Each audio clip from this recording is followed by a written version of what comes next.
La historia de la inteligencia artificial. A ver, no es solo una historia de algoritmos. Es más bien una carrera, ¿no? Una carrera fascinante entre el software y el hardware, que está llena de avances espectaculares, pero también de callejones sin salida y de saltos creativos que nadie se esperaba. Así que empecemos este recorrido, desde esos circuitos más simples hasta la infraestructura global que hoy sostiene todo esto. Para entender bien esta evolución, usemos una analogía que es perfecta.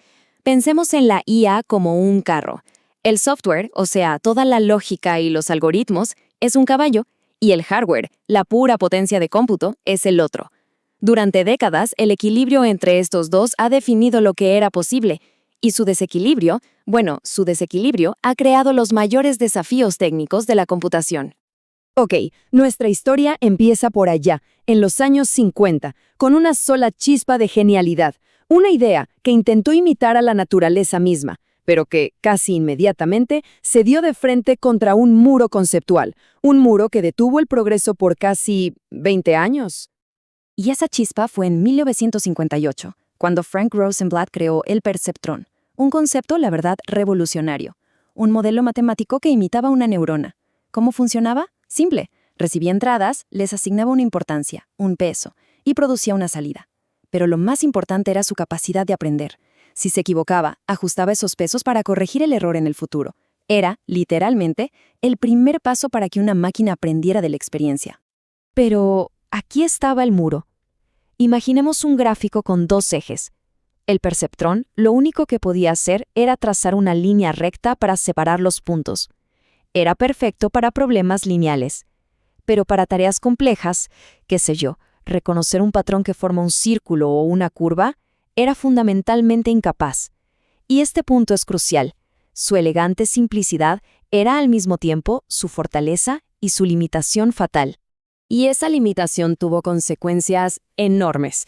En 1969, un trabajo de Minsky y Papert demostró matemáticamente estas fallas, y el campo entero básicamente se congeló.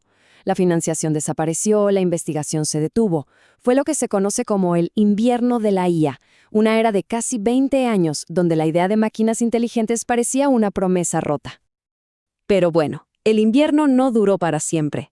La solución no iba a venir de un hardware más rápido, sino de una idea, de un algoritmo.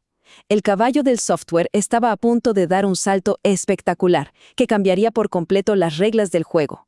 La solución fue un algoritmo llamado retropropagación, o como se le conoce en inglés, backpropagation. Esta fue la clave para superar el muro del perceptrón. En lugar de una sola neurona, ahora se podían tener redes con múltiples capas. La retropropagación permitía que el error de la salida final se propagase hacia atrás por toda la red, ajustando sutilmente millones de pesos. Esto implicaba una cantidad masiva de operaciones de álgebra lineal, cálculos que, décadas después, resultarían ser perfectos para un nuevo tipo de hardware, las GPUs. Y así es como funcionan las redes neuronales profundas hoy. Es un proceso jerárquico. Las primeras capas aprenden a ver cosas súper simples, como líneas y colores. Las siguientes capas usan esa información para identificar formas más complejas, como un ojo o una nariz. Y ya las capas finales integran todo eso para reconocer un rostro completo o generar un concepto abstracto. O sea, se pasó de una neurona a un cerebro digital. Bien, ahora pasemos al otro caballo, el hardware. Durante 50 años fue un motor silencioso y predecible de progreso exponencial. Pero ese motor también está llegando a su propio muro, un muro físico. Desde 1965, la ley de Moore ha sido el latido del corazón de la industria tecnológica.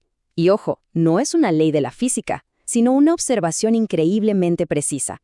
Cada 2 años se podía meter el doble de transistores en un chip por el mismo costo.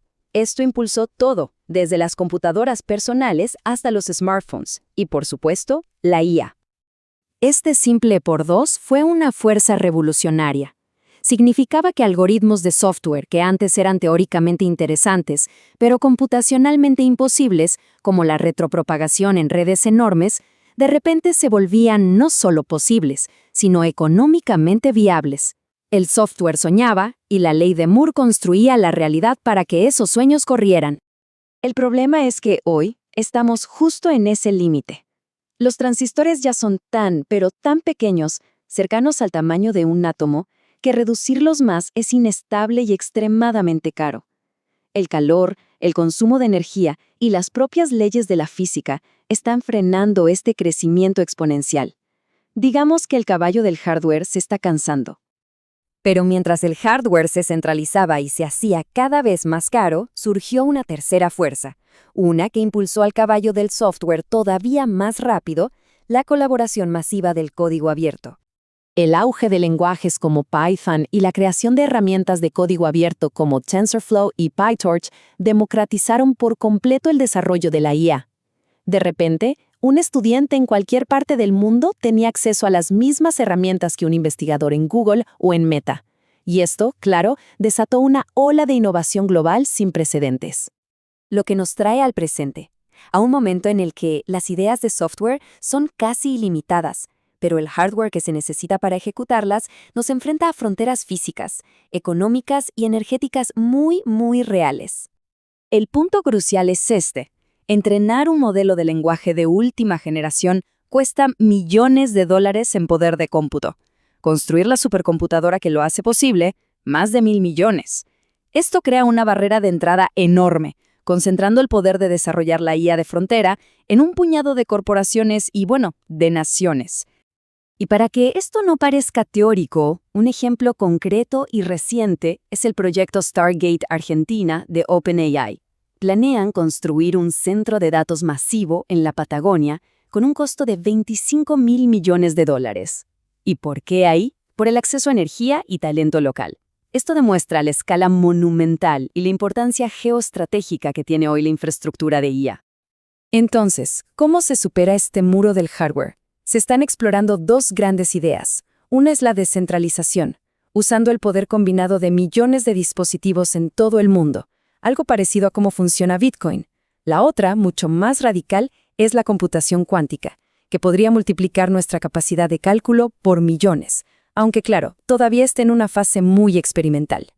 Toda esta historia, que es puramente técnica, nos lleva inevitablemente a una reflexión, una que se encapsula en esta idea. La IA es, ante todo, una herramienta de amplificación. Amplifica la inteligencia, sí, pero también magnifica la escala de los errores, la complejidad de la infraestructura y nuestra dependencia de los recursos energéticos del planeta. Al final, desde el simple perceptrón hasta las supercomputadoras que consumen la energía de una ciudad, la evolución de la IA siempre ha sido un reflejo de nuestra propia capacidad técnica.